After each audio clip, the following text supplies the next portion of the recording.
Assalamualaikum warahmatullahi wabarakatuh. Selamat pagi, salam sejahtera bagi kita semua. Ketemu lagi untuk bidang studi tes wawasan kebangsaan. Nah, kali ini kita sudah masuk untuk materi yang baru ya, yaitu tentang Undang-Undang Dasar 1945. Nah, itu untuk materi kita hari ini, yaitu tes wawasan kebangsaan yang ke-9 bagian pertama. Oke, kita lanjutkan.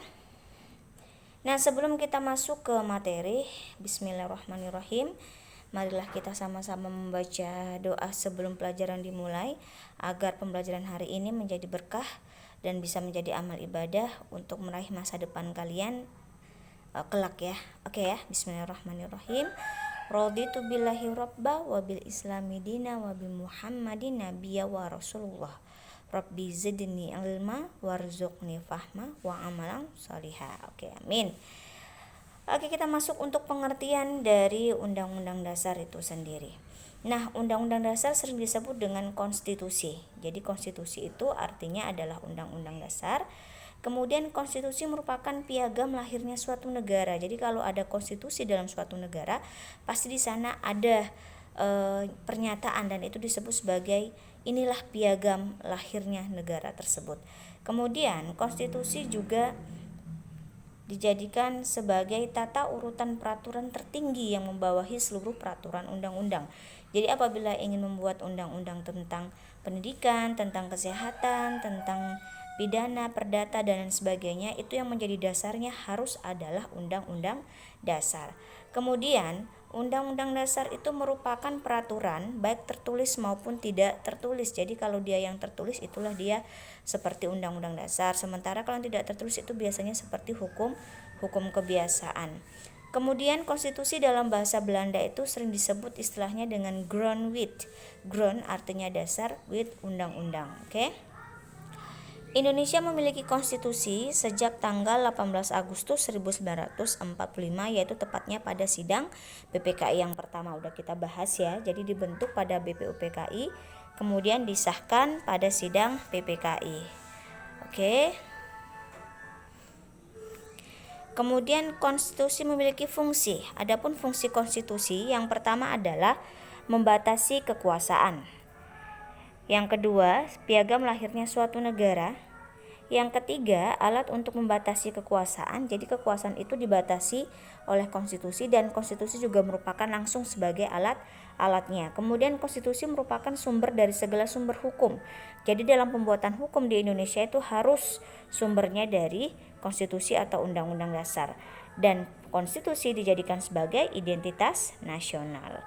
Dan yang terakhir, konstitusi berfungsi untuk melindungi yang namanya hak asasi manusia. Sengaja Ibu merahkan yaitu empati. Jadi supaya lebih gampang mengingatnya. Oke, setelah fungsi konstitusi, konstitusi memiliki beberapa ketetapan. Adapun beberapa ketetapan yang ditetapkan oleh konstitusi. Yang pertama, konstitusi itu merupakan kedaulatan tertinggi atau menetapkan kedaulatan tertinggi. Kemudian dia merupakan struktur negara dan lembaga negara, bentuk negara atau pemerintahan, kekuasaan legislatif, kemudian kekuasaan peradilan, dan juga pelindung dari hak-hak rakyat. Itulah beberapa hal yang ditetapkan oleh konstitusi. Kemudian selanjutnya, ada beberapa jenis konstitusi. Di sini Ibu ambil 2 aja ya. Yang pertama itu adalah Piagam Madinah dan yang kedua adalah Magna Carta. Nah, untuk Magna Carta dikeluarkan di Inggris pada tahun 1215 dan ini merupakan suatu piagam yang bertujuan untuk membatasi keabsolutan kekuasaan raja, dan ini dibuat pada masa Raja John. Jadi walaupun di Inggris itu berbentuk kerajaan, raja itu tidak bisa sewenang-wenang karena sudah dibatasi kekuasaannya oleh piagam Magna Carta. Kemudian yang kedua ada Piagam Madinah yang dikeluarkan pada tahun 622 Masehi, tepatnya pada masa Nabi Muhammad SAW, di mana tujuannya adalah untuk mengatur toleransi umat beragama. Jadi di Mekah di Madinah pada saat itu jangan kita bayangkan seperti sekarang ya, yang lebih mayoritas adalah umat Islam. Tapi pada masa itu yang namanya agama Nasrani, kemudian umat Yahudi juga masih banyak. maka dikeluarkanlah yang namanya Piagam Madinah. Agar apa? Agar umat Islam, Nasrani, dan Yahudi bisa hidup berdampingan dan terjadi yang namanya toleransi antar umat beragama. Nah, itu dia Piagam Madinah. Oke, selanjutnya kita masuk untuk beberapa cara dalam perubahan konstitusi. Jadi undang-undang dasar ataupun undang-undang ataupun konstitusi itu bisa dirubah dengan beberapa cara. Yang pertama itu adalah amandemen. Yang dimaksud dengan amandemen yaitu perubahan sebahagian atau mengubah pasal aslinya. Jadi undang-undang dasar itu ada yang dirubah. Nah, ketika merubah itu ada yang dihilangkan sebahagian, bahkan ada yang seluruhnya dihilangkan. Ini contohnya seperti pasal 16 mengenai Dewan Pertimbangan Agung.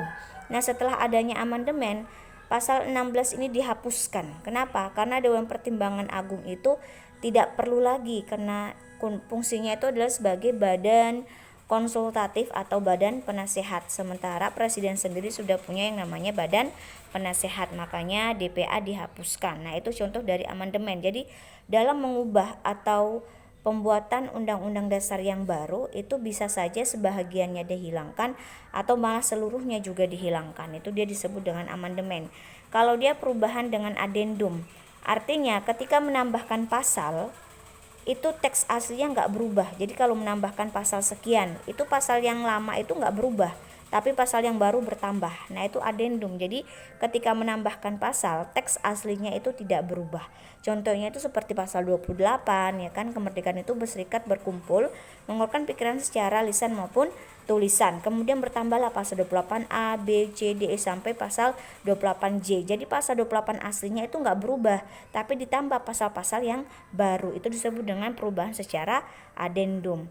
Selanjutnya referendum. Nah, kalau referendum ini adalah perubahan undang-undang atau undang-undang dasar dengan meminta pendapat rakyat langsung. Contohnya seperti yang baru terjadi di Indonesia, yaitu dalam rancangan undang-undang Omnibus Law ataupun rancangan undang-undang KUHP.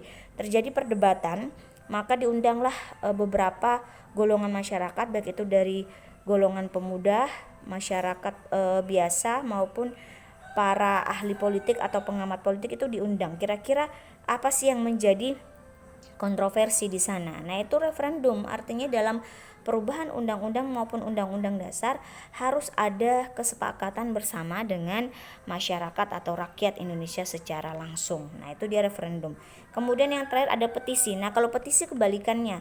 Kalau referendum tadi meminta pendapat rakyat langsung, kalau petisi rakyat yang meminta kepada pemerintah untuk segera mengeluarkan peraturan perundang-undangan untuk apa? Untuk menyelesaikan suatu masalah. Contohnya itu seperti ada ya sebuah film yang berjudul Kucumbu Indah Tubuhku. Nah, itu film tentang gay. Di Indonesia kan tidak diperbolehkan yang namanya gay. Kemudian masyarakat meminta kepada pemerintah untuk mengeluarkan undang-undang tentang yang namanya sensor tentang film-film yang tidak atau melanggar nilai-nilai dari adat kebiasaan maupun Pancasila itu sendiri. Nah, itu namanya petisi. Jadi masyarakat meminta kepada pemerintah untuk segera mengeluarkan peraturan untuk suatu masalah. Itu dia petisi ya. Itulah cara perubahan dari konstitusi. Lanjut. Nah, untuk bagian undang-undang dasar, ada perbedaan bagian undang-undang dasar sebelum dan setelah amandemen atau perubahan. Sebelum perubahan, undang-undang dasar itu terdiri dari pembukaan, kemudian ada batang tubuh, kemudian ada penjelasan, ada 3 bagian. Namun setelah terjadinya perubahan, undang-undang dasar itu terdiri hanya 2 bagian, yaitu pembukaan dan pasal-pasal. Jadi jangan dicampur. Kalau nanti ada pertanyaan bagian undang-undang dasar sebelum perubahan, maka dia ada 3 ya sebelumnya, itu pembukaan, batang tubuh, dan penjelasan. Sementara setelah perubahan ada 2, pembukaan dan pasal-pasal. Ini tidak boleh dibalik-balik, nggak boleh pembukaan, batang tubuh, pasal-pasal, ataupun pembukaan, penjelasan, pasal-pasal, nggak boleh. Kalau sebelum ya 3, pembukaan, batang tubuh, penjelasan. Kalau setelah perubahan ya hanya 2, yaitu pembukaan dan pasal-pasal. Nah, demikianlah untuk materi kita tentang Undang-Undang Dasar ataupun Konstitusi di negara Indonesia.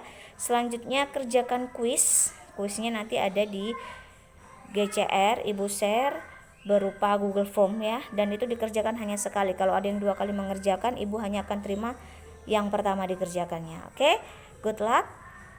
kembali ke GCR langsung dan dikerjakan kuisnya. Assalamualaikum warahmatullahi wabarakatuh.